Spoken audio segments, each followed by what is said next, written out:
Israel बाप है और अमेरिका उसका बच्चा है। ये नहीं लगता कि इजराइल अमेरिका का बच्चा है। इजराइल जो है वो अमेरिका को कुत्ते की लीश पे रखा हुआ है। कतर ने यह भी कहा है कि अगर आप इस तरह से हमला करते हैं हमास के नेताओं पर तो फिर नेगोशिएशन कैसे होगा। अगर उन्हें छुड़ाना है तो बातचीत करनी पड़ेगी। कतर और यूएई और सऊदी के पास हैं तो लेटेस्ट हथियार अमेरिका के सारे, पर ना ही वो सही से चलाना जानते हैं, ना ही उन्होंने अपनी मिलिट्री को डेवलप किया है। क्योंकि उसका एक रीज़न है, ये सारे अरब ममालिक डरते हैं अपनी खुद की मिलिट्री से कि मिलिट्री कू ना हो जाए। एक बयान है अभी नेतन्याहू का, जो लोग भी इस हमले की निंदा करते हैं वो तो दोगले। निंदा वैसे ट्रंप ने भी की है और निंदा जो है भारत से भी हुई है। कतर जो था वो पूरा सेटल्ड मुल्क था, सेफ मुल्क था। दोहा पे हो सकता है तो कल दुबई पे भी हो सकता है, कल अबू धाबी पे भी हो सकता है और रियाद पे भी हो सकता है। तो ये खौफ जो था वो उनको यूनाइट कर रहा है। प्रस्ताव यह है कि नेटो जैसे आर्मी बनाई जाए, जिसमें इजिप्ट ने जो है ये प्रस्ताव रखा है 20,000 सैनिक वो देगा। सऊदी अरब भी तैयार है दूसरा सबसे बड़ा योगदानकर्ता बनने के लिए। पाकिस्तान के पास एक मौका था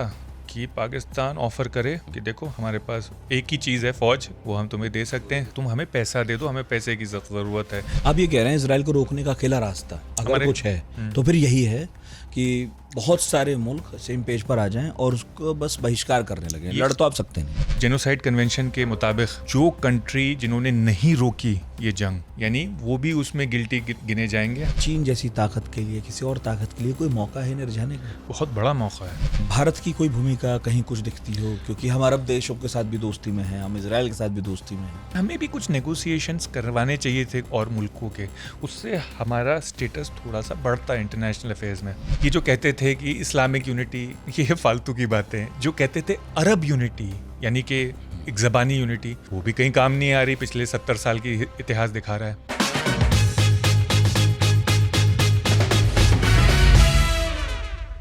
दुनिया में रोज बनते बिगड़ते समीकरणों के बीच एक खबर 9 सितंबर को आई है। खबर ये कि कतर की राजधानी दोहा पर इजराइल का एक हमला हुआ और इसमें हमास के 5 बड़े नेता मारे गए। बेसिकली ये वो प्रतिनिधिमंडल बताया जा रहा है जो उन बंधकों के बारे में बात करने वाला था, जो कि आपको पता होगा इजराइल के लोगों को बंधक बना लिया गया था जब हमास का हमला हुआ था। उसमें कुछ लोग अभी बंधक हैं, उसके बारे में बात होनी थी। तो नेगोशिएशंस चल रहे हैं, पता नहीं कहाँ चल रहे हैं, कहाँ तक पहुँचे हैं, लेकिन बस कहा जा रहा है कि इजराइल और हमास के बीच नेगोशिएशन होने हैं, हो रहे हैं, चल रहे हैं। और इस बीच जिस मेज पर हो रहे हैं वो मेज कतर की है, कतर नेगोशिएटर है। तो हुआ ये है कि एक होटल पर हमला हुआ, 5 हमास के नेता मारे गए और इसके बाद कतर बहुत नाराज़ है। नाराज़ इसलिए क्योंकि उसकी ज़मीन पर हुआ है हमला। वो कह रहा है कि हम कोई ईरान तो है नहीं, हम तो दोस्त हैं अमेरिका के, तो ऐसा हमला हमारी ज़मीन पर नहीं होना चाहिए था। दूसरा, उसकी सिक्योरिटी की गारंटी अमेरिका खुद देता है। मिडिल ईस्ट में सबसे बड़ा अमेरिका का सैन्य अड्डा कतर में ही है। तो बहुत सारे सवाल उठने लगे हैं कि क्या अमेरिका की जो सुरक्षा गारंटियां थी वो लैप्स होने लगी हैं, कहीं भी हमला हो सकता है, अमेरिका कुछ नहीं करता। क्या इजराइल वो बिगड़ैल बच्चा हो चुका है जिस पर कोई रोक नहीं लगा सकता, वो किसी भी देश में कहीं भी घुसकर हमास के नाम पर हमला कर सकता है? कुछ लोग कतर पर भी सवाल उठा रहे हैं कि वैसे तो आप बहुत चाक चौबंद सुरक्षा वाले मुल्क हैं, फिर कैसे हुआ कि आपके हमला हो गया और आप कुछ कर भी नहीं पाए, बता भी नहीं पाए किसी को, और अब आप कह रहे हैं कि आगे से ऐसा नहीं होना चाहिए, तो हम ये कर लेंगे, वो कर लेंगे। और ये कर लेंगे, वो कर लेंगे में हो ये रहा है कि 22 अरब देश मिल बैठे हैं। कल जब आज हम पॉडकास्ट रिकॉर्ड कर रहे हैं तो कल उनकी एक बैठक खत्म हुई है। कहा जा रहा है कि मिलकर एक सेना बनाते हैं अरब नेटो जैसी, और होगा ये कि किसी पर भी इजराइल हमला करेगा तो मिलजुल कर इजराइल का सामना करेंगे। ये प्रैक्टिकल है क्या? तो इन सब सवालों के जवाब हम चाहते हैं एक ऐसे गेस्ट से जिन्हें आप बहुत दिनों से बुलाते रहे हैं, इंतज़ार करते रहे हैं कि बुलाइए फिर से, प्रोफेसर मोहसिन रज़ा को। तो बहुत बहुत स्वागत है सर एक बार फिर से। शुक्रिया बहुत बहुत। ओपी जिंदल यूनिवर्सिटी में आप इंटरनेशनल रिलेशंस पढ़ाते हैं, पहले भी हमारे मेहमान रह चुके हैं। पर सर आज जो ये टॉपिक है इस पर बात करना इसलिए इम्पोर्टेंट है क्योंकि अभी अभी 2 बड़ी खबरें, ताज़ा खबरें भी आई हैं इससे जुड़ी हुई। उनसे शुरू करते हैं, बताइए क्या अपडेट है? तो 2 खबरें ये आई हैं कि नेतन्याहू ने गाज़ा में असॉल्ट शुरू कर दिया है, ग्राउंड असॉल्ट, यानी कि इन्फेंट्री सोल्जर्स भेज दिए हैं। और गाज़ा में अब भी लाखों लोग मौजूद हैं। गाज़ा सिटी में, गाज़ा में तो हैं ही उनके आदमी। गाज़ा सिटी गाज़ा के अंदर एक शहर है और उसमें मुमकिन है कि लाखों मासूम और मारे जाएं। और उनको खदेड़ा जाए वहाँ से। हालांकि काफ़ी तो छोड़ भी चुके हैं। दूसरी बड़ी खबर ये है कि यूएन के कमीशन ने डिक्लेयर किया है कि जेनोसाइड हुआ है फ़लस्तीन में, गाज़ा में, और 4 मेंबर का कमीशन था। उसकी अभी रिपोर्ट आई है सुबह सुबह कि इज़राइल गिल्टी है इस जेनोसाइड का, और उनके 5 पैरामीटर होते हैं, 5 चीज़ों पे वो उसको एनालाइज करते हैं। उसमें से 4 में से 5 में उन्होंने कहा है कि इज़राइल कॉम्प्लिसिट है, यानी किसी एक ग्रुप को कत्ल करना, दूसरा वहाँ पे बच्चे पैदा करने में बाधा डालना, तीसरा उनके कल्चरल और उस टाइप का इंस्टीट्यूशंस को ख़त्म करना, और खाने की रसद को रोकना, और उस तरह के जो स्टेटमेंट्स आए हैं उनके मिनिस्टरों से और प्राइम मिनिस्टर से, वो दिखाते हैं कि इंटेंशन भी था, नरसंहार कहते हैं इसको, जनसंहार की इरादा भी था और कोशिश भी की गई है और मारे भी गए हैं।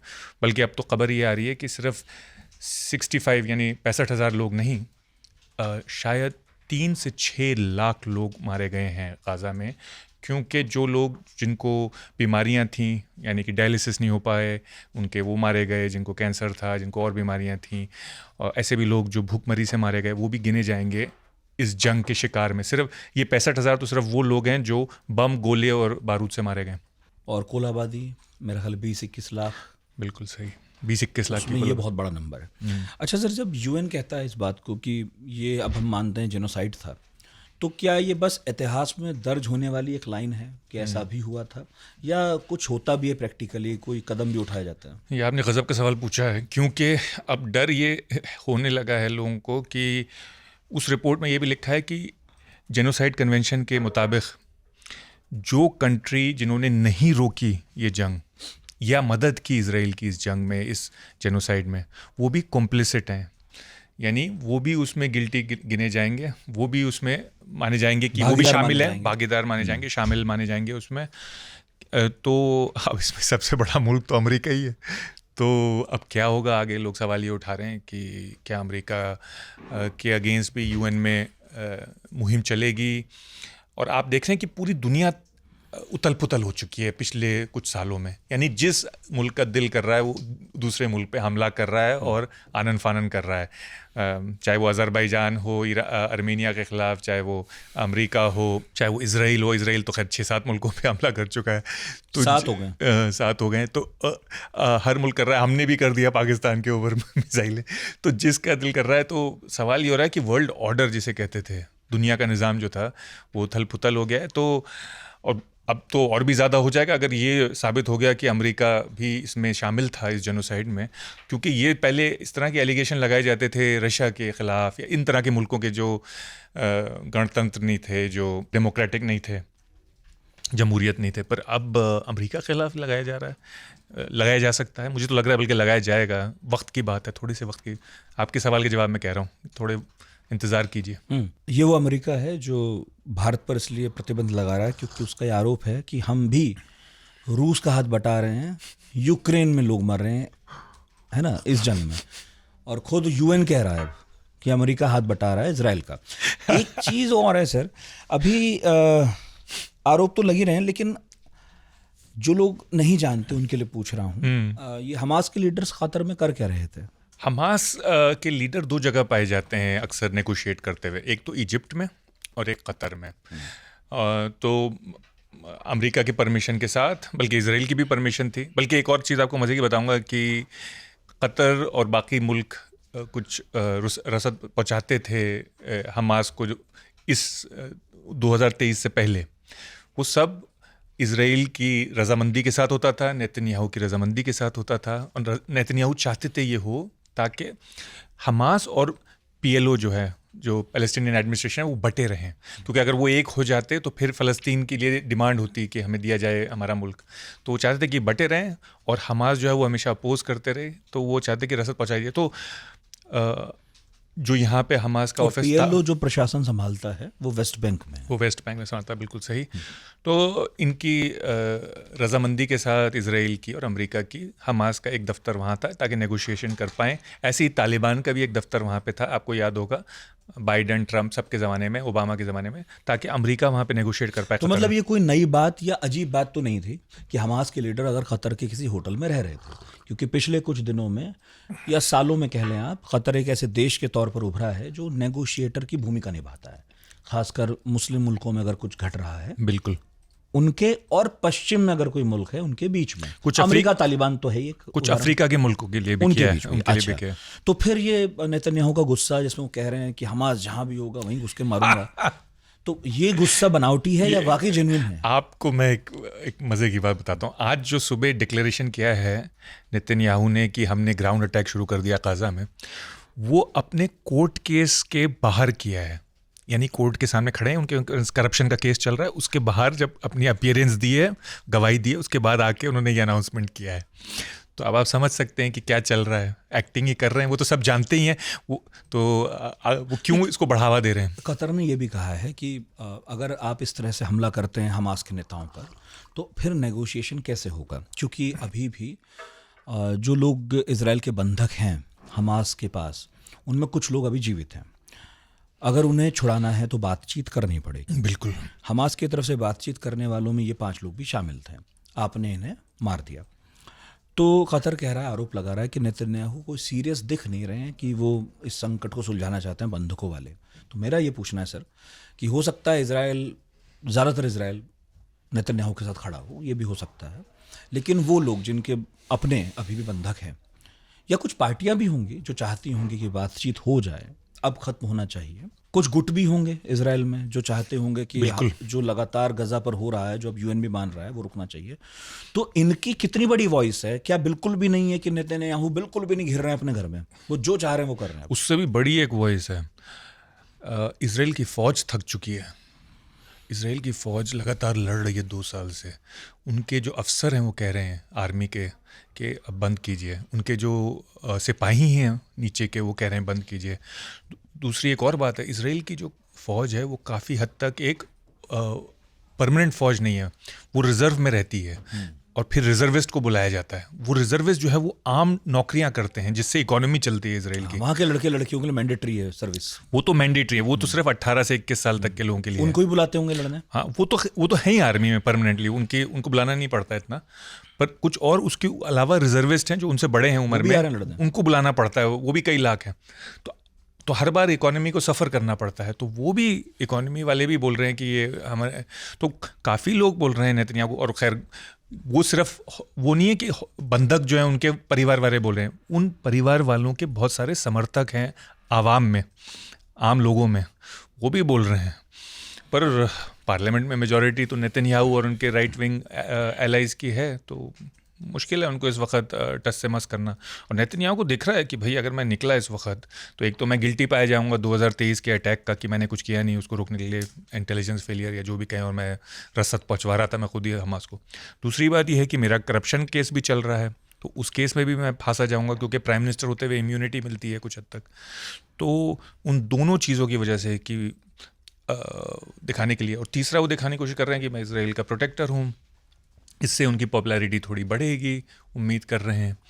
तो इसका कोई सर्वे हो रहा है कि उनकी पॉपुलैरिटी बढ़ रही है, घट रही है? किसी हाँ बिल्कुल, इजराइल बहुत ही एडवांस कंट्री है, तो वहाँ पूरे हर वक्त सर्वे होता रहता है। पहले बहुत कम थी उनकी, और जब ये जो ईरान को उन्होंने पछाड़ा है और ये जो फिर यहाँ इधर उधर मारा है लेबनान में हिजबुल्ला को, उसके बाद उनकी पॉपुलैरिटी बढ़ी है। उसके बाद अब लेटेस्ट मैंने नहीं देखा कि उसके बाद से फिर कम हुई है कि नहीं, पर काफ़ी बढ़ गई थी उसके बाद।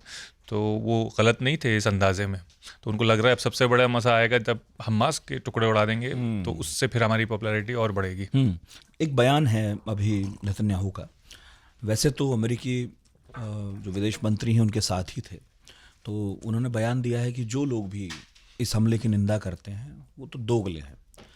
निंदा वैसे ट्रंप ने भी की है, और निंदा जो है भारत से भी हुई है, इनफैक्ट निंदा सभी ने की होगी। नेतन्याहू ऐसे हमलों के बाद फिर अलग थलग क्यों नहीं दिखते हमें? उसके बावजूद भी क्यों नहीं दिखते?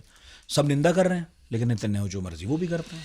नेतन्याहू कभी कभी सच भी बोलते हैं तो वो सही कह रहे हैं कि वो दोगले हैं जो इसकी निंदा कर रहे हैं, क्योंकि पूरी दुनिया दोगली है। मोटा मोटा पूरी दुनिया तो नहीं कहूँगा, पर अमेरिका जो उनको पूरी रसद पहुंचा रहा है, सारे हथियार अमेरिका के हैं, सारे प्लेन अमेरिका के हैं, सब कुछ अमेरिका का, इंटेलिजेंस अमेरिका का है। नाराज थे, लेकिन बहुत नाराज थे, पर उन्होंने मीडिया मतलब अमेरिका नहीं बताया ये तो कि उन्होंने फोन करके बहुत नाराजगी जाहिर की है नेतन्याहू से। नाराजगी बहुत जाहिर की है। पर मैं आपको दो चीज़ें बताता हूँ। अभी आपने जैसे कहा उनके विदेश मंत्री मार्को रूबियो वहाँ खड़े थे और उन्होंने कहा कोई दरार नहीं है हमारे बीच में, और पिछली बातें जब लोगों ने कुछ ज़्यादा कुरेदने की कोशिश की तो उन्होंने कहा पिछली बातें भूल जाइए, आगे की तरफ फोकस कीजिए ज़रा। और हम हमेशा की तरह अमेरिका खड़ा हुआ है इसराइल के साथ, पहली बात तो। दूसरी बात यह है कि जैसे आपने बताया कतर में अमेरिका का सबसे बड़ा बेस ही नहीं है, अमेरिका के सबसे बड़े लड़ाकू हथियार भी हैं, हवाई जहाज़। वो कॉम्बैट एयर पेट्रोल 24 घंटे फ्लाई करते हैं कतर के ऊपर। फंड खुद कतर करता है, खर्चा उठा रहा है, सारा खर्चा कतर उठा रहा है। और अभी भी ट्रम्प को 400 बिलियन का एक जहाज भी दिया है, वो भी दिया है। और America constant combat air petrol fly करता है ऊपर, और उसके एवैक्स भी हैं। तो ऐसा हो नहीं सकता कि इजराइल का स्ट्राइक पैकेज आया एयरक्राफ्ट्स का और अमेरिका को पता नहीं और वो फायर करके मिसाइल चले गए। कुछ लोग तो कह रहे हैं कतर को भी पता था, कतर को भी था। ये आप कह रहे हैं, पर मैं जहाँ तक मैं जो पढ़ रहा हूँ इंटरनेशनल मीडिया, उसमें अभी तक ये खबर नहीं आई है। और मैं ख़ास तौर से सिर्फ ये नहीं पढ़ता हूँ कि न्यूयॉर्क टाइम्स पढ़ूँ, या मैं हारेट्स भी पढ़ता हूँ, मैं गार्डियन भी पढ़ता हूँ, मैं फॉरेन अफेयर्स भी पढ़ता हूँ, फॉरेन पॉलिसी भी पढ़ता हूँ। ये खबर मैंने देखी नहीं। इसका मतलब ये नहीं है कि मुमकिन नहीं है, मुमकिन हो सकता है कि ये कुछ भी मुमकिन है इस दुनिया में, तो ये भी। पर ये थोड़ा हमला किस तरह का था ये तो अभी किसी को पता नहीं है, लेकिन फिर भी कोई मिसाइल आई होगी, कोई जहाज आया होगा। और कतर की जो भौगोलिक स्थिति है वो ऐसी है कि वो मिसाइल या जहाज कई देशों के ऊपर से आया होगा। और कतर को तो हम ये भी मान रहे हैं कि डिफेंस सिस्टम में बहुत ज़बरदस्त कंट्री है। अगर उसे पता ही नहीं चला, कतर बहुत ज़बरदस्त नहीं है। कतर, मैं आपको इस गलतफहमी से दूर करना चाहूँगा कि कतर और यूएई और सऊदी के पास हैं तो लेटेस्ट हथियार अमेरिका के सारे, पर ना ही वो सही से चलाना जानते हैं, ना ही उन्होंने अपनी मिलिट्री को डेवलप किया है। क्योंकि उसका एक रीज़न है, ये सारे अरब ममालिक डरते हैं अपनी खुद की मिलिट्री से कि मिलिट्री कू ना हो जाए, तो अपनी मिलिट्री को खुद ही कमज़ोर रखते हैं, चाकू दे के रखो भूतरा, हाँ, दिखाने के लिए। और दूसरा इसलिए भी कि जब ये ख़रीदते हैं हथियार तो एक तरह से ये अमेरिका को रिश्वत दे रहे हैं, एक सब्सिडी दे रहे हैं अमेरिका को। तो दिखा रहे हैं कि तुम हमें प्रोटेक्ट करोगे तो हम इस तरह से तुम्हारे हथियार खरीदेंगे, तुम्हारे लिए आमदनी बढ़ाएंगे। क्योंकि वो आमदनी से क्या होता है कि वो बढ़ती है वहाँ पे। ये हथियार किसी एक अमेरिकन स्टेट में नहीं बनते, ये सारी अमेरिकन स्टेट्स में बनते हैं। तो सारे सेनेटर्स के जो कॉन्स्टिट्यूएंट्स हैं, उनके जो वोटर्स हैं, उन सब में उसका फ़ायदा बढ़ता है। तो वो एक तरह से रिश्वत देते हैं अमेरिका को, पर इन हथियारों को चलाना वो सही से जानते नहीं। मैं चलाने की बात नहीं कह रहा था, उस डिफेंस सिस्टम की कह रहा था जिसके बारे में कहा जाता है कि कतर का ये मुमकिन है कि कतर को नहीं मालूम था। मैं इसलिए बता रहा हूँ आपको क्योंकि कतर टोटली अमेरिका के ऊपर डिपेंडेंट है, इसीलिए तो बेस दिया हुआ है वहाँ पे। अमेरिका को नहीं पता था, ये हजम होने वाली बात नहीं है। ईरान ने किया था अमेरिका के ही अड्डे पर, तब तो सब पता चल गया था। नहीं, वो तो ईरान ने पहले ही बता दिया था। आपको पता होगा कि ईरान फायर करने से पहले ईरान खुद वार्निंग दे रहा था। तो बात अमेरिका की प्रवक्ता ने ही बताया कल कि हमने तो कतर को पहले ही बता दिया था कि हमला होने वाला। हालांकि प्रधानमंत्री कतर के कह रहे हैं कि 10 मिनट बाद पता चला था हमले के। अब 10 मिनट पहले पता चला या 10 मिनट बाद पता चला, ये तो कहना मुश्किल है। पर ये कि वो 10 मिनट पहले बता देंगे कतर को, ये हजम नहीं हो रही बात। क्योंकि अगर उन्होंने 10 मिनट पहले बता दिया तो फिर तो हमास वाले वहाँ से भाग सकते हैं। नहीं, वो कह रहे हैं हमने पहले बताया था, समय नहीं बताया। प्रधानमंत्री का कहना है कि हमें 10 मिनट बाद पता चला, पहले नहीं बताया। एडवांस में अमेरिका ने, आप कह रहे हैं अमेरिका के प्रवक्ता ने ऐसा कहा? हाँ, व्हाइट हाउस ने कहा कि पहले ही सूचना दी थी। अमेरिकी सेना ने बताया था ट्रंप को, और ट्रंप ने बताया विटकॉफ को, और विटकॉफ को कहा कि फोन कर दीजिए। उन्होंने फोन किया था कतर को। ये मुमकिन है कि फ़ोन किया हो, पर ये कि उन्होंने स्ट्राइक से पहले फ़ोन किया था, पहली बात तो इतनी लंबी चेन है तो मुमकिन है कि स्ट्राइक के बाद ही किया होगा, ज़्यादातर इम्कान यही है। और किया भी होगा तो इतनी जल्दी वो उनको वहाँ से बचा ले जाएंगे, मुश्किल है। तो मुझे ये बात हज़म नहीं हो रही कि कतर को पता था या पहले से बता दिया था अमेरिका ने और हमला होने वाला था। और कतर तो बल्कि उल्टा क्लेम कर रहा है। कतर तो कह रहा है कि वो मरे ही नहीं हैं, असली जो हमास के लीडर हैं उनका एक बेटा मरा है और कुछ बॉडीगार्ड मरे और एक कतर का अपना सिविलियन मरा है। और अगर कतर को पता होता, सिविलियन नहीं सिक्योरिटी गार्ड मरा, सिक्योरिटी गार्ड, तो कतर को पता होता तो अपने सिक्योरिटी को नहीं मरवाते ना वो।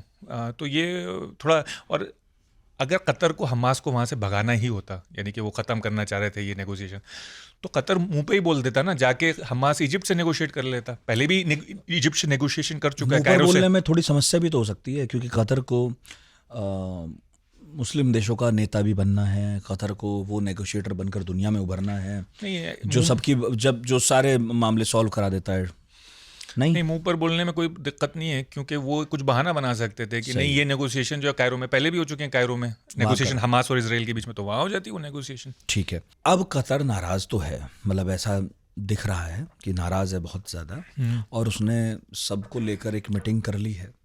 वो चाहते हैं कि एक गठबंधन बन जाए, सैन्य गठबंधन, जो अब इस तरह के हमलों का मिलजुल कर सामना करें।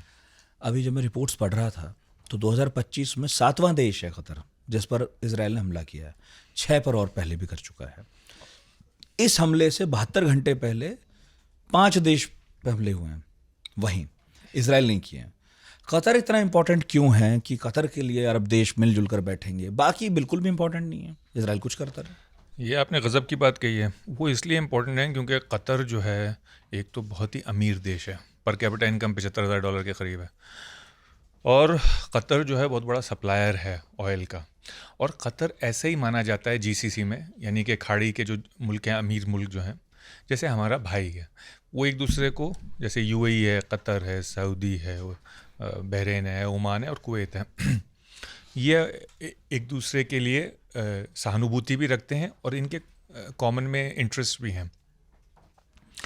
तो बाकी मुल्क जिन पे इजराइल ने हमला किया, एक तो वो ज़्यादातर उसके आसपास के मुल्क थे, दूसरी बात ये थे या तो वो ईरान के छाँव में थे जैसे, और उनसे इन खाड़ी के मुल्कों को भी दुश्मनी थी, जैसे यमन या इराक़ या लेबनान और या सीरिया, और उन मुल्कों में हालात अफरा तफरी भी है कुछ हद तक, मतलब जिससे आप कह सकते हैं कि भाई सेटल्ड हालात तो है नहीं कि अगर इजराइल ने हमला कर दिया तो ऐसा है कि कोई पहले जंग ही नहीं हो रही थी वहाँ पे। पर कतर जो था वो पूरा सेटल्ड मुल्क था, सेफ मुल्क था, वहाँ पे कभी ना हमला हुआ, ना इजराइल के ऊपर वहाँ से कोई हमला हुआ। तो क्योंकि अगर दोहा पे हो सकता है तो कल दुबई पे भी हो सकता है, कल अबू धाबी पे भी हो सकता है और रियाद पे भी हो सकता है। तो ये खौफ जो था वो उनको यूनाइट कर रहा है। पर मैं आपको इस गलतफहमी से दूर करना चाहता हूँ कि कोई सैन्य संगठन बनाया जा रहा था। कतर को भी पता है और इनको भी सबको पता है कि कोई सैन्य संगठन बन नहीं सकता, हम बहुत ज़्यादा कमज़ोर हैं, हम इजराइल का मुकाबला कर नहीं सकते। तो वो कोई इरादा था नहीं उनका। उनका इरादा था कि कोई स्ट्रॉन्ग लीगल कानूनी अंतर्राष्ट्रीय स्टेप लिए जाएं, उन कदमों से शायद इजराइल को कौन लेगा, किससे अपील कर रहे हो? ये एक दूसरे से कर रहे थे पहले तो, यानी कि आधों के तो संबंध ही नहीं है इजराइल से, व्यापारिक है, डिप्लोमेटिक संबंध ही नहीं है। नहीं, यूएई के तो हैं मिसाल के तौर पे, और जॉर्डन के भी हैं और इजिप्ट के भी हैं। अब प्रॉब्लम ये आ रही है कि कोई देश हैं 2 दर्जन। प्रॉब्लम ये है कि कोई भी अपने संबंध ख़राब नहीं करना चाहता इजराइल से, इसलिए।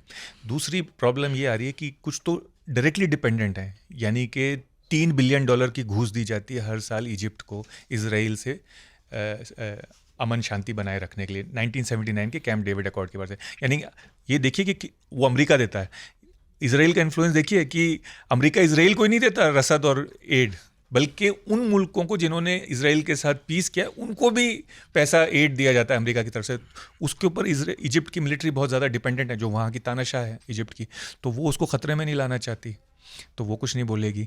इसी तरह से जॉर्डन को भी एड दिया जाता है, तो इसलिए जॉर्डन भी नहीं बोलेगा कुछ।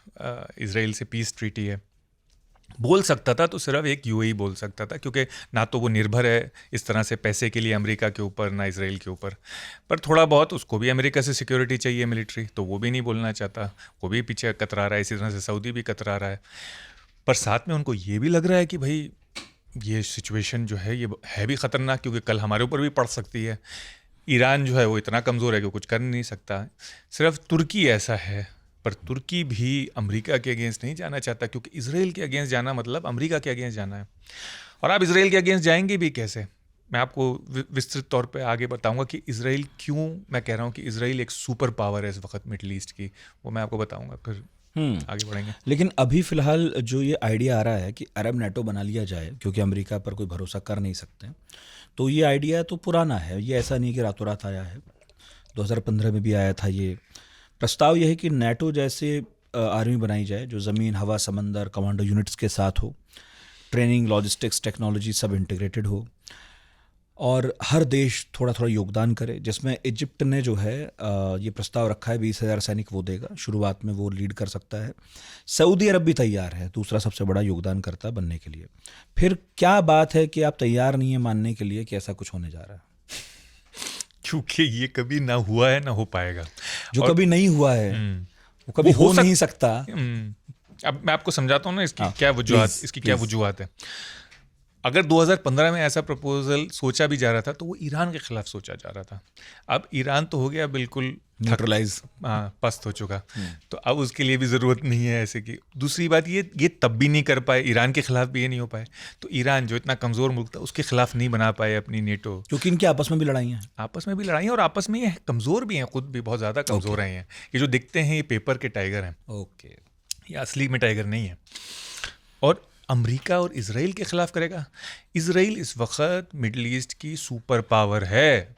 आप इस बात को समझ बता ही दीजिए। अब आप समझ लें, इजराइल की पर कैपिटा इनकम $57,000 है, बल्कि इस साल $57,000। इजिप्ट की है $3,300, यानी कि इजराइल की जो पर कैपिटा इनकम है वो 17 या 18 गुना है इजिप्ट की। तो जो वॉर फाइटिंग कैपेसिटी होती है, जंग लड़ने की काबिलियत होती है, वो आपकी ह्यूमन कैपिटल के ऊपर डिपेंड करती है, आपकी टेक्नोलॉजी के ऊपर डिपेंड करती है। तो इजराइल बहुत आगे, इजराइल ऐसा ही है जैसे अमेरिका या कोई एडवांस यूरोपियन मुल्क अपनी इकोनॉमी में, अपनी टेक्नोलॉजी में, अपनी मिलिट्री में। दूसरी बात यह है कि इजराइल उन चंद मुल्कों में से है दुनिया के, हमारे समेत, जिनके पास न्यूक्लियर वेपन है। सही है, यानी कि आप उसका बाल भी नहीं बिगाड़ सकते। एक और वजह है जिसकी वजह से आप उसका बाल नहीं बिगाड़ सकते, इजराइल सिर्फ न्यूक्लियर वेपन पावर नहीं है, इजराइल के पास ट्रायड है। यानी इजराइल के पास 3 तरह से न्यूक्लियर वेपन डिलीवर कर सकता है। यानी कि अगर इजराइल पूरी तरह से तबाह हो भी गया तो भी आपको तबाह कर देगा, क्योंकि उसके पास अश्योर्ड सेकंड स्ट्राइक कैपेसिटी है, क्योंकि उसके पास सबमरीन के ऊपर भी न्यूक्लियर मिसाइल है, हवाई जहाज़ पे भी न्यूक्लियर मिसाइल है, और लैंड की मिसाइल के ऊपर भी न्यूक्लियर मिसाइल है। तो वो आपको तबाह, उसके ऊपर से इजराइल के पास अमेरिका का सपोर्ट है सबसे बड़ा। इजराइल जो भी खुद है वो तो है ही ताकतवर, पर उसके पीछे जो सबसे ताकतवर महाशक्ति दुनिया के इतिहास में रही है वो उसके ऊपर अपना हाथ रखे हुए है। यहाँ तक कि ऐसा कभी कभी लगता है कि असल में इजराइल बाप है और अमेरिका उसका बच्चा है। ये नहीं लगता कि इजराइल अमेरिका का बच्चा है। इजराइल जो है वो अमेरिका को कुत्ते की लीश पे रखा हुआ है उन्होंने। यहाँ तक कि अमेरिका का प्रेसिडेंट जो चाहता है वो नहीं कर सकता अगर इजराइल का प्राइम मिनिस्टर नहीं चाहता। उसकी ताकत इतनी ज़्यादा है। तो आप इसका अंदाज़ा नहीं लगा सकते कि इस वक्त इजराइल के इस तरह की महाशक्ति है जिस पे दिल चाहे हमला कर सकती है, जिस पे दिल चाहे। अगर यूरोपियन मुल्कों पे भी हमला कर देगी तो अमेरिका कुछ नहीं कहेगा, क्योंकि अमेरिका के बहुत सारे मैटर्स में इजराइल बहुत बड़ी भूमिका निभाता। नहीं, वहाँ पे एक बहुत बड़ी लॉबी है, वही उसी लॉबी की अंदरूनी मामले में उसके पास बहुत ज़्यादा रसद है, पैसा है। आप ये कह रहे हैं कि अमेरिका भी जो है इजराइल के हिसाब से चलता है, महाशक्ति को भी इजराइल चला लेना। महाशक्ति को इजराइल ही चलाता है और कोई नहीं चलाता। इजराइल के जो समर्थक हैं अमेरिका में वो अमेरिका को भी चलाते हैं, दोनों पार्टियां। ये नहीं कि एक पार्टी, ये नहीं कि सिर्फ रिपब्लिकन चलाते हैं, डेमोक्रेटिक पार्टी। आप डेमोक्रेट प्रेसिडेंट उठा लीजिए, आप रिपब्लिकन उठा लीजिए, फिर क्या ही होना है। और इजराइल पर सवार है नेतन्याहू जो जाने को तैयार नहीं है। तो फिर दुनिया किस तरफ जा रही है? आप ही बताइए, इंटरनल रिलेशंस पढ़ाते हैं आप बताइए, आप क्या प्रेडिक्ट कर रहे हैं? देखिए, लोग कह रहे थे कि ये एक बहुत बड़ा स्टेप ले लिया इजराइल ने कतर के ऊपर ये हमला करके दोहा में, और इसके बहुत बड़े परिणाम होंगे, इसके नतीजे होंगे।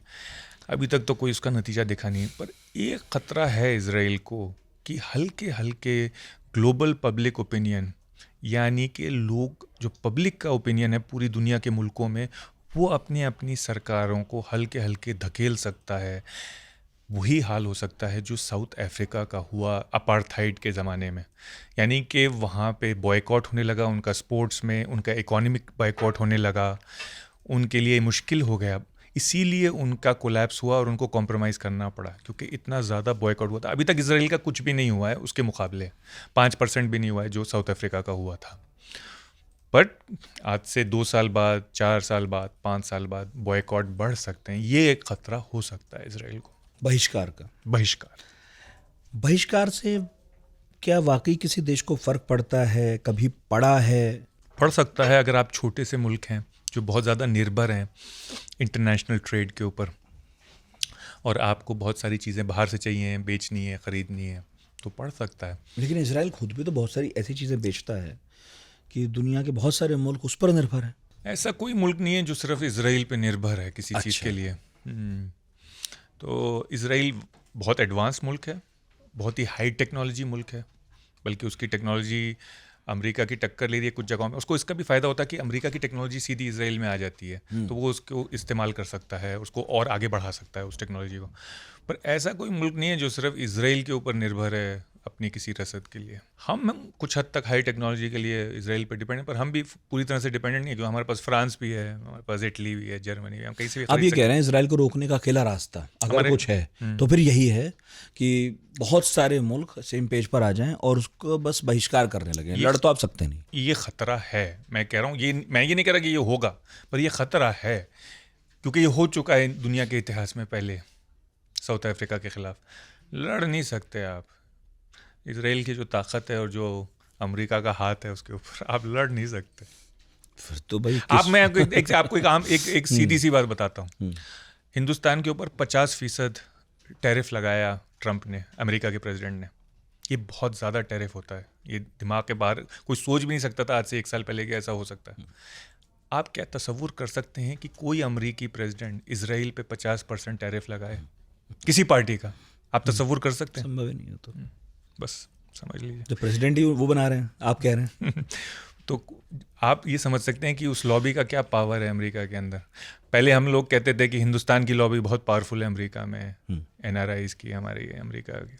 अच्छा, पाकिस्तान क्या कह रहा है ये बताइए। हमारा पड़ोसी देश जो बहुत उत्सुक रहता है कि कहीं अगर कोई वैश्विक मंच बन रहा हो तो हमारा रोल भी माना जाए। हमारे पास भी एक परमाणु बम है, हम बताएंगे इसराइल को। उनका क्या कहना है ना परमाणु बम उनके पास? तो देखिए, ये एक मौका था पाकिस्तान के लिए। मैं कल कह रहा था कुंदन से कि देखिए, खाड़ी के मुल्क प्रोटेक्शन के लिए और जगह झांक रहे हैं, चीन की तरफ भी झांक रहे हैं। चीन नहीं रिस्पॉन्ड कर रहा। रशिया की इस वक्त ताकत ही नहीं है कि वो कर पाए, वो पूरी तरह से घुस चुका है यूक्रेन में और चुस चुका है वहाँ पे। तो पाकिस्तान के पास एक मौका था कि पाकिस्तान ऑफर करे कि देखो हमारे पास एक ही चीज़ है, फौज, वो हम तुम्हें दे और सकते एक हैं। इस्लामिक बॉम्ब जो कह रहा है। बॉम्ब तो वो नहीं देगा, क्योंकि फिर वो इसराइल और अमेरिका उसके पीछे पड़ जाएंगे, पर हम फौज दे सकते हैं और तुम्हारी मदद कर सकते हैं। तुम हमें पैसा दे दो, हमें पैसे की ज़रूरत है, क्योंकि अब इस वक्त पाकिस्तान जो है वो अमेरिका के ऊपर निर्भर है, क्योंकि IMF और वर्ल्ड बैंक के लोन जो है वो अमेरिका के वोट के बगैर नहीं मिल सकते पाकिस्तान। तो एक उसका तोड़ निकल आता, पर वो भी नहीं कर पा रहा है। तो पाकिस्तान अब क्या सोच रहा है ये तो मैं नहीं कह सकता, और क्या होने वाला है मैं नहीं कह सकता, पर ये एक मौका है, और या था कम से कम पाकिस्तान के पास, कि वो इस तरह का एक प्रपोजल दे इन खाड़ी के मुल्कों को। पर पहले खाड़ी के मुल्कों का एक्सपीरियंस बहुत अच्छा नहीं रहा पाकिस्तान के साथ, क्योंकि पहले भी UAE और सऊदी निर्भर थे कुछ हद तक पाकिस्तानी फ़ौज पे, और काफ़ी हद तक उन्होंने मदद भी की पाकिस्तान को। इसके एक ब्रिगेड परमानेंटली डिप्लॉयड रहती थी सऊदी अरब में पाकिस्तान की ज़िया उल हक़ के ज़माने से। पर जब उनको ज़रूरत पड़ी यमन में, उनकी लड़ाई हो रही थी, तो पाकिस्तान फ़ौज ने मना कर दिया यमन में लड़ने से। मेरी राय में तो सही मना किया, क्योंकि जहाँ सऊदी अरब और UAE खुद ही फंस गए, वहाँ पाकिस्तानी फ़ौज भी फंस जाती तो उनका भी नुकसान हो जाता। और उनका कोई दुश्मनी भी नहीं थी उनकी ऐसी यमन के साथ कि वो वहाँ जाके लड़ते। वो सिर्फ़ और सिर्फ इनके पैसे के लिए लड़ते, सऊदी और यमन के, सऊदी और UAE के पैसे के लिए। लेकिन बातचीत अभी खत्म नहीं हुई ना। ये आइडिया कोई ड्रॉप तो हुआ नहीं है, प्लान ड्रॉप तो हुआ नहीं है। कौन सा प्लान? अभी कि मिलजुल कर एक सेना बना लेते हैं।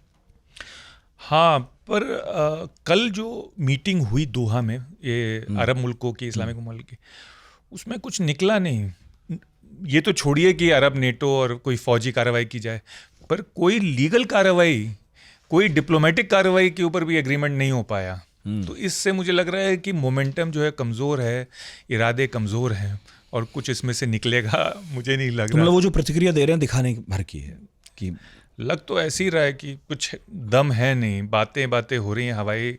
शायद कुछ लोग चाहते हो, शायद क़तर चाहता भी हो कि कुछ हो जाए, पर बाकी सब तैयार नहीं है। तो मुझे नहीं लग रहा है कि कुछ इसमें से निकलेगा। तो इसीलिए मैं बताने की कोशिश कर रहा हूँ ना कि इंटरनेशनल रिलेशंस इसीलिए पढ़ना बहुत ज़रूरी है, किसी अच्छी सी डिग्री लेना बहुत ज़रूरी है, क्योंकि तब आपको पता चलता है कि असल में ये जो कहते थे कि इस्लामिक यूनिटी, ये फालतू की बातें। जो कहते थे अरब यूनिटी, यानी कि एक ज़बानी यूनिटी, वो भी कहीं काम नहीं आ रही, पिछले 70 साल की इतिहास दिखा रहा है।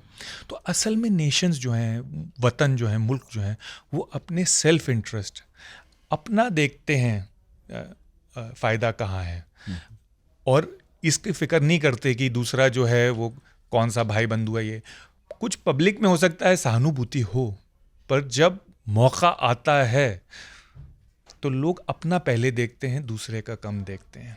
तो अल्टीमेटली सेल्फ इंटरेस्ट, जिसे हम रियलिज्म में कहते हैं ना, पॉलिटिकल थ्योरी एक आईआर की, इंटरनेशनल रिलेशंस की, रियलिज्म यही कहता है कि आप हर मुल्क अपना फ़ायदा देखता है, अपना नेशनल इंटरेस्ट देखता है।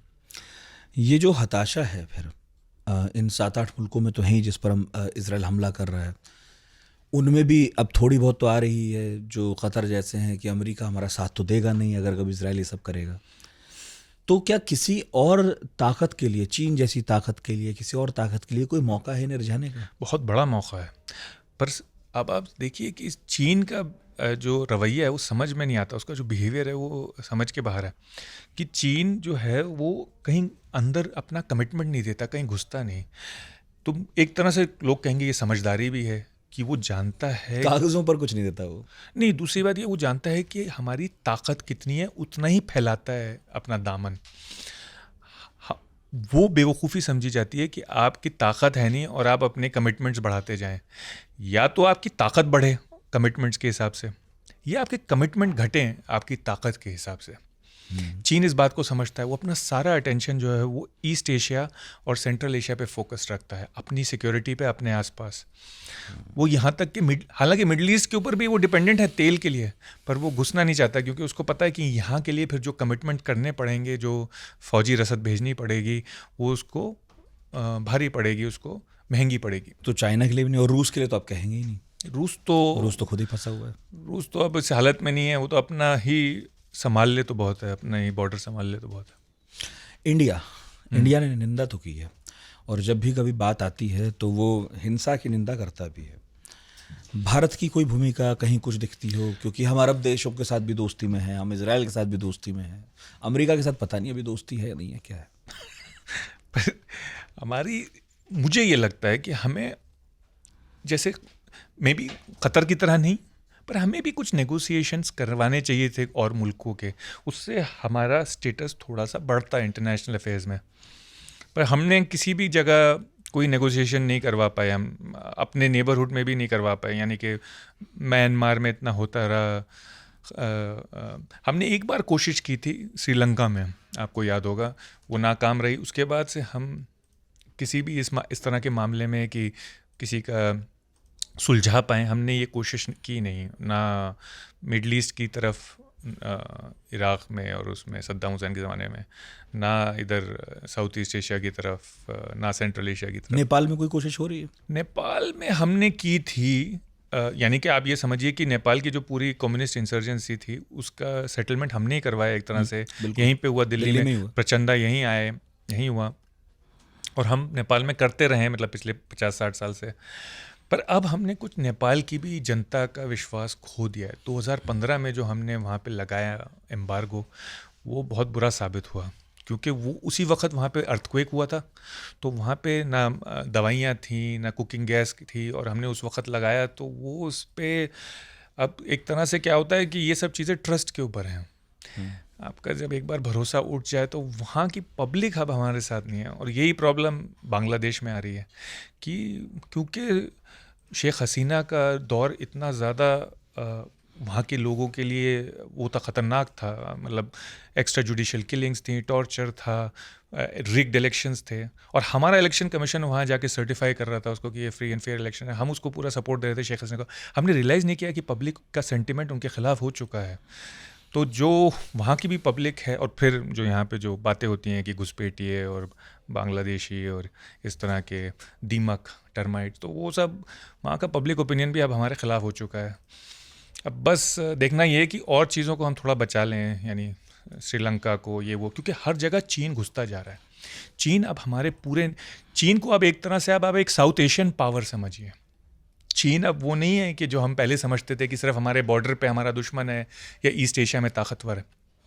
चीन अब एक साउथ एशियन पावर है।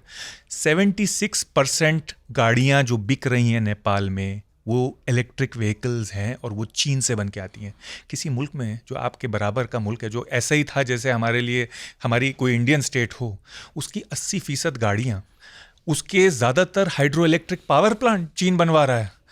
चीन जो है वो बांग्लादेश में भी हाइड्रो इलेक्ट्रिक बना रहा है, चीन बांग्लादेश में भी फैक्ट्रियाँ लगा रहा है, चीन मालदीव्स में भी है, चीन पोर्ट्स बना रहा है बांग्लादेश में, चीन पोर्ट बना रहा है श्रीलंका में, चीन श्रीलंका की इकोनॉमी को सहारा दे रहा है, चीन म्यांमार में घुसा हुआ है। चीन तो बहुत कुछ इंडिया में भी बना रहा है। चीन अब इंडिया में भी आ रहा है पूरी तरह से। पहले भी $100 बिलियन का ट्रेड सरप्लस था, अब तो इन्वेस्टमेंट भी, निवेश भी खुल के कर रहा है।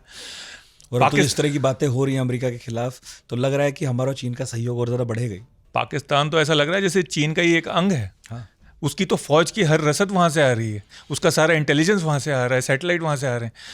तो एक तरह से चीन अब एक साउथ एशियन पावर ही है। तो हमें वो भी देखना पड़ेगा कि चीन को किस हद तक हम रोक सकते हैं घुसने से, उसका इन्फ्लुएंस कितना ज़्यादा बढ़ता जा रहा है, कितना ज़्यादा हम उस पर डिपेंडेंट होते जा रहे हैं। हमारे नेबर्स तो छोड़िए, पड़ोसी तो छोड़िए, हम उसके ऊपर इतने ज़्यादा डिपेंड होने जा रहे हैं। तो जो आने वाला दौर है वो फिक्र का तो है। लौटते हैं जहाँ से शुरू हुए थे। अब जो अपडेट्स थी, है ना, आखिर के कुछ सवाल है मेरे, तो इसमें यह है कि इजराइल जो है अब गजा को पूरी तरह अपने पास ही लेना चाहता है। अब वो एक बार 2006 में वापस लौटा था गजा से, इस बार अब मुश्किल है, एक बार वही स्थिति आ गई। तो ऐसा होता दिख रहा है क्या, और उसे कोई रोक भी पाएगा क्या, कोई यूएन जैसी संस्था, क्योंकि जिनकी हमने बात की वो तो आप कह रहे हो बनने ही नहीं वाली। शॉर्ट टर्म में कोई रोक नहीं पाएगा। मेरा प्रेडिक्शन ये है कि नेतन्याहू इस पे आगे बढ़ते ही जाएंगे, क्योंकि उनको पता है कि यही तरीका है एक बचने का। अब अगले इलेक्शन के बाद क्या होगा इसराइल में, ये मैं नहीं कह सकता। वो डिपेंड करता है जो नई सरकार आएगी वो हो सकता है नेतन्याहू की पॉलिसीज़ ना फॉलो करे, स्पेशली अगर इंटरनेशनल प्रेशर काफ़ी हो और इसराइल को उसका नुकसान चुकाना पड़े ट्रेड में या किसी और तरह से। कुछ तो लोग कह रहे हैं कि नेतन्याहू के जो प्रतिद्वंद्वी हैं वो तो उनसे भी ज़्यादा कट्टर हैं। नेतन्याहू पर तो ये आरोप लगते रहे हैं कि वो बहुत हल्का हाथ रखते रहे गजा के मामले में। नहीं, ऐसा नहीं है। नेतन्याहू के जो प्रतिद्वंदी हैं जो वो नेतन्याहू से ज़्यादा नहीं है एक्सट्रीमिस्ट, वो कम है बल्कि, और वो उनके ऊपर हो सकता है तब तक इकोनॉमिक प्रेशर भी आ चुका हो, तो मुश्किल लग रहा है कि पर जो अब हल्का हाथ रखेगा उस पर यह आरोप भी लग सकता है कि आप जो हैं समझौतावादी हैं, क्योंकि ऐसा हो चुका है ना पहले भी हिस्ट्री में। बिल्कुल सही आपका कहना है, 1990s में राबिन के साथ यही हुआ और मारा गया वो। पर फ़र्क ये है कि इजराइल जीता हुआ है, यानी कि जीत की चोटी पे, माउंट एवरेस्ट पे खड़ा हुआ है। तो इस वक्त ये कहना है कि आप जो है गद्दार हो, ये नहीं हो। इजराइल की पब्लिक को भी ये लग रहा है ना, आवाम को भी ये लग रहा है कि भाई हम जीते हुए हैं, जीत तो गए, इससे आगे क्या करें, और क्या। तो कॉम्प्रोमाइज़ ठीक है, अब हम भारी हाथ के साथ अपना एक कॉम्प्रोमाइज़ करेंगे जिसमें हम ऊपर रहेंगे। तो हो सकता है कि पब्लिक भी तैयार हो इसके लिए। तो ये मेरी समझ में इस वक्त नहीं आ पा रहा, लोगों की समझ में ये नहीं आ पा रहा कि कितना ज़्यादा जो नेतन्याहू कर रहे हैं वो अपने ज़ाती इंटरेस्ट में कर रहे हैं, फ़ायदे में कर रहे हैं, या वो वाकई में ही इजराइल को उन चीज़ों की ज़रूरत है। वो पता चलेगा जब अगली सरकार आएगी, अगला इलेक्शन होगा। तो फिलहाल के तौर पे तो आप नहीं रोक सकते, पर अगले इलेक्शन के बाद क्या होगा ये भी आप नहीं कह सकते अभी। तो कितना आगे जाएंगे ये कुछ नहीं हो सकता है क्या, ये मतलब कोई प्रेडिक्ट नहीं कर सकता कितने आगे जाएंगे। क्या जो आपने कहा वो तो होगा ही, यानी कि गाजा पे तो ऑक्यूपेशन होगा लग रहा है। हाँ, अब ज़मीन पर उतर आए हैं वो। अच्छा, 12 सितंबर 2025 में संयुक्त राष्ट्र महासभा में वोटिंग हुई। 142 देशों ने इजराइल फिलिस्तीन के 2 स्टेट सॉल्यूशन को समर्थन दिया है। भारत ने भी समर्थन किया है। 9 देश हैं दुनिया में जिन्होंने विरोध किया है। ये जो 2 स्टेट सॉल्यूशन है, ये संक्षेप में थोड़ा समझाइए क्या है, और जिनको विरोध है उनका विरोध क्या है इसमें। 2 स्टेट सोल्यूशन ये है कि जो भाई एग्री हुआ था जब इसराइल बना यूनाइटेड नेशंस में, और वो बंटवारा हुआ फ़लस्तीन और इसराइल के बीच में कि ये ज़मीन फ़लस्तीन क्योंकि ये ज़मीन इसराइल की होगी। उसके बाद जंग हुई, उसमें इसराइल ने और कब्ज़ा कर लिया, ठीक है। फिर एक और जंग हुई, यानी पहली जंग जो हुई 48 में हुई, उसके बाद दूसरी जंग हुई 67 में। उसके बाद इसराइल ने और भी उसके बाद इसराइल ने और भी ज़्यादा कब्ज़ा कर लिया। और इस वक्त इसराइल जो है वो सारी की सारी ज़मीन पे एक तरह से काबिज़ है। कुछ जगह ऐसी हैं जिस पे वो कहते हैं कि हम सेल्फ गवर्नमेंट अलाउ करते हैं, पर वो भी एक बहुत ही लिमिटेड किस्म की सेल्फ गवर्नमेंट है वेस्ट बैंक में।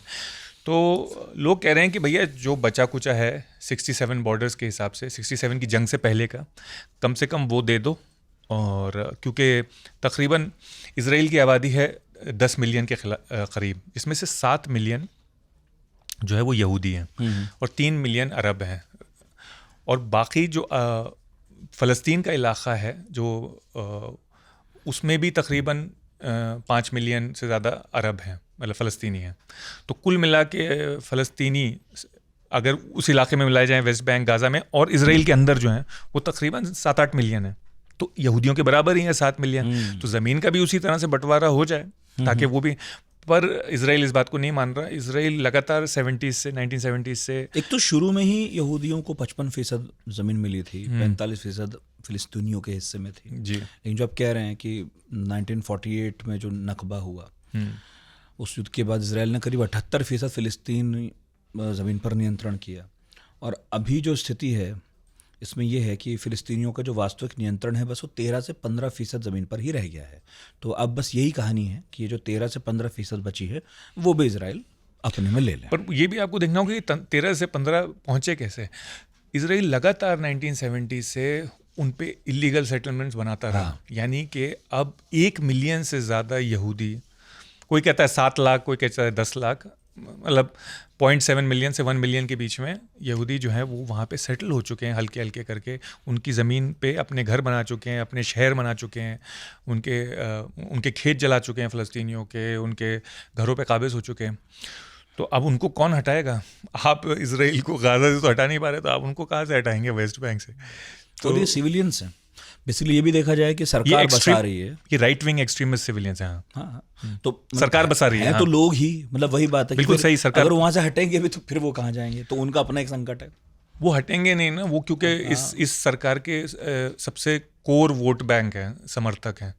तो नेतन्याहू या कोई और जब ये सरकार नहीं भी थी, जब लेफ्टिस्ट सरकार भी थी लेबर की, तो भी सेटलमेंट बन रहे थे वहाँ पे, तो भी ला के वहाँ पे सेटल कर रहे थे लोगों को। तो ऐसा नहीं है कि ये सिर्फ राइट विंग का प्लान था या सिर्फ नेतन्याहू का प्लान।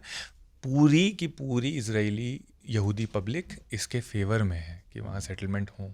तो कुल मिलाकर बात ये है प्रोफेसर साहब कि ये मसला सुलझने वाला तो दिख नहीं रहा, कम से कम इस सदी में तो मुश्किल है, पर नामुमकिन नहीं है। क्योंकि जैसे आपने कहा सिर्फ 10 मुल्क थे जिन्होंने वोट इसके खिलाफ किया और 140 से ज़्यादा इसके फेवर में थे। पर उन 10 में भी बहुत इंटरेस्टिंग है वो 10 हैं कौन से, वही आप जरा नाम उनके पढ़ेंगे तो आपको अंदाज हो जाएगा कि अमेरिका के अलावा कोई बड़ा सपोर्टर नहीं है इसराइल का। इसराइल खुद है एक तो, इसराइल और अमेरिका, हंगरी, चेक रिपब्लिक, और उसके बाद तो फिर जो है कमाल देश हैं, ऐसे देश हैं, माइक्रोनेशिया नाम सुना नहीं आपने, पापुआ न्यू गिनी सुना, Palau, Nauru, Micronesia, Marshall island ये एक छोटे छोटे आइलैंड हैं जो पूरी तरह से अमेरिका पे निर्भर हैं अपने सर्वाइवल के लिए।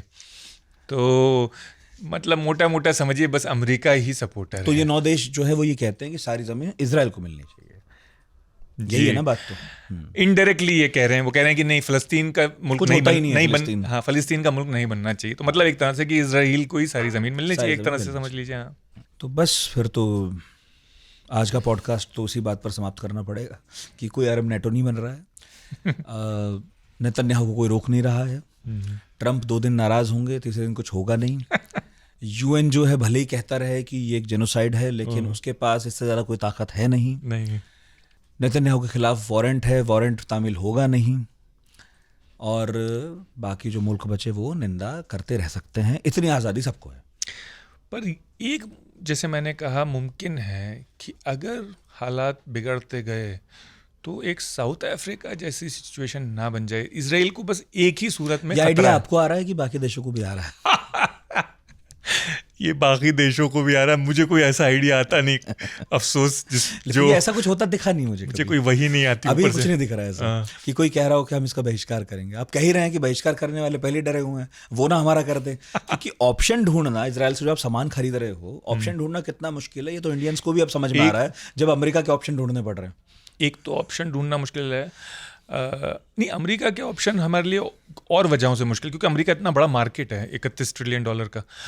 ऑप्शन ढूंढना एक तो मुश्किल है और मुल्कों के लिए, पर सबसे मुश्किल और मुल्कों के लिए है कि आप अमेरिका को नाराज करेंगे। अगर आप इसराइल का बहिष्कार करेंगे तो आप अमेरिका को नाराज करेंगे, इस वजह से घबरा रहे हैं।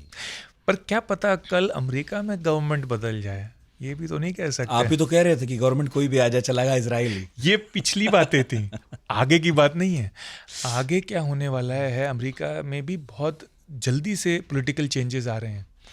आप देखिए ना, जो चीज़ें अमेरिका में भी हो रही हैं, चाहे वो ममदानी का इलेक्शन हो न्यूयॉर्क में, वो चाहे वो, तो कह नहीं सकते कल अमेरिका में अगर हालात, मैं कल से मेरा मुताल्लिक़ है, ममदानी ने तो कह ही दिया कि मैं उधर क्या जानूं, मैं तो इधर की बात करूंगा। मुझे नहीं, बताओ उसने कहा यहाँ क्या करना है। नहीं, उसका लेटेस्ट स्टेटमेंट है कि मैं कही उसने कहा नहीं, मैं अरेस्ट करूंगा नेतन्याहू को, अगर न्यूयॉर्क आएंगे तो मैं अरेस्ट करवाऊंगा नेतन्याहू को। तो आज से 5 साल बाद न्यूयॉर्क की पुलिस उसकी मेयर के हाथ में होती है। जी बिल्कुल।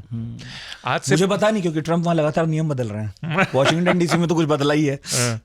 पर आज से 5 साल बाद क्या हो गए अमेरिका की सरकार का रवैया, इसकी कोई गारंटी नहीं है। ये मैं कहने की कोशिश कर रहा हूँ। साउथ अफ्रीका को भी अगर आप सन 85 में देखते, आपको नहीं लगता कि मंडेला कभी जेल से निकलेंगे? नहीं, आपको ये नहीं लगता? 25 साल गुजर चुके थे मंडेला को जेल में, आपको ये नहीं लगता कि कल मंडेला निकल आएंगे और प्रधानमंत्री बन जाएंगे साउथ अफ्रीका के? आप कह सकते थे कि 5 साल बाद अमेरिका के साउथ अफ्रीका के प्रधानमंत्री होंगे मंडेला, आप ये कह सकते थे 1985 में? नहीं कह सकते थे। तो कह नहीं सकते कि 5 साल बाद क्या हालात होंगे। अगर 5 साल बाद की दुनिया आते आते इस बीच बहुत नुकसान हो चुका होगा जान और माल का। बिल्कुल। और बसते बसते शहर बहुत वक्त लगता है, बर्बाद होने में तो हमने देख ही लिया। अब तो 9 सेकंड, 8 सेकंड, 5 सेकंड लगते हैं। बिल्कुल। बहुत बहुत शुक्रिया सर, बहुत शुक्रिया एक बार फिर से आने का। मुझे उम्मीद है बहुत सारे लोग खुश हुए होंगे आपको फिर से इस पॉडकास्ट में देखकर। आप कमेंट बॉक्स पढ़ा कीजिए, कितने लोग कहते हैं कि लगातार क्यों नहीं बुलाते उन्हें, थोड़ा दूर भी रहते हैं। आपकी यूनिवर्सिटी थोड़ा दूर भी है यहाँ से। जी बिल्कुल, शुक्रिया। वक्त भी कम होता है। Thank you so much. फिर किसी दिन आपको इत्मीनान से बुलाकर फिर कष्ट देंगे, क्योंकि कुछ टॉपिक निकाल लिए हमने जिस पर थोड़ी लंबी बात होनी चाहिए। बिल्कुल। मुझे उम्मीद है इस पढ़ाकू नितिन में जो छोटा सा ही रखा हमने, आपको पता चला होगा कि जो संभावनाएं तलाशी जा रही थीं काफ़ी क्षीण हैं। इज़राइल फ़िलहाल, जैसा प्रोफेसर साहब कह रहे हैं, उन पर विश्वास करते हुए कह रहा हूँ, इज़राइल फ़िलहाल एक ऐसी सड़क पर दौड़ रहा है जिस पर सामने से कोई गाड़ी आ नहीं रही है। लेकिन कह रहे हैं 5 साल बाद क्या हो पता नहीं। तो 5 साल बाद भी अगर ये पॉडकास्ट चलता रहा और आप आते रहे और मैं भी यहाँ बैठा रहा तो बात करेंगे। बेशक। कमेंट बॉक्स खुला है, आप कमेंट कर सकते हैं। और गुरुवार को हम फिर हाजिर होंगे। इस बीच 1-2 छोटे छोटे काम है जो आपको करने हैं। सब्सक्राइब कर दीजिए, लाइक कर दीजिए और अपने दोस्तों के पॉडकास्ट भेज दीजिए। मुझे पता चला यूपीएससी एस्पिरेंट्स और कंपटीशन वाले भी हमें सुन रहे हैं और देख रहे हैं, तो कीजिए, पुण्य मिलता है। Thank you so much.